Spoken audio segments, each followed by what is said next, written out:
rêver de fraternité, Lily. Impossible de citer les centaines d'artistes qui se sont succédés sous le chapiteau de Saint-Pierre de Chartreuse depuis 1988. Baptisé les Rencontres Brel en hommage au Grand Jacques qui venait se réfugier dans sa bergerie voisine, le festival récemment renommé Le Grand Son a été porté dès l'origine par une poignée de passionnés et des centaines de bénévoles.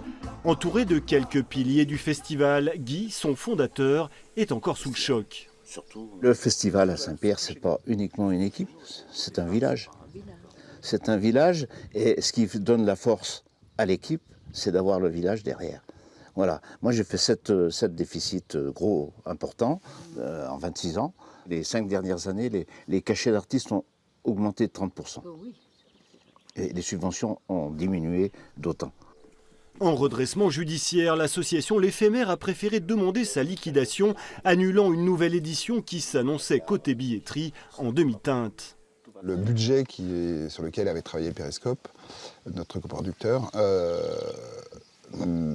prévoyait un déficit de plus de 70 000 euros. Donc, et là, le procureur de la République et les juges nous avaient intimé le fait de ne pas générer de nouvelles créances, au risque et péril que ça soit apporté par nous personnellement.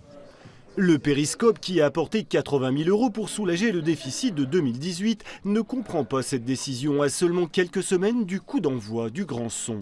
Le juge avait autorisé à ce que l'édition se passe cette année, sous réserve qu'il n'y ait pas un déficit qui se creuse pour l'association. Je pense qu'il y avait des solutions à trouver ensemble. On n'a pas eu notre mot à dire.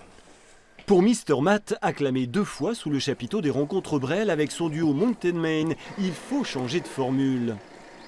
Personnellement, je ferais quelque chose de plus petit, peut-être plus intimiste, peut-être moins long. Moi, je crois au festival qui fidélise les gens en disant « Faites-nous confiance, on va vous faire quelque chose de qualité, venez découvrir ». Et c'est ça que les gens ont besoin de réapprendre, découvrir.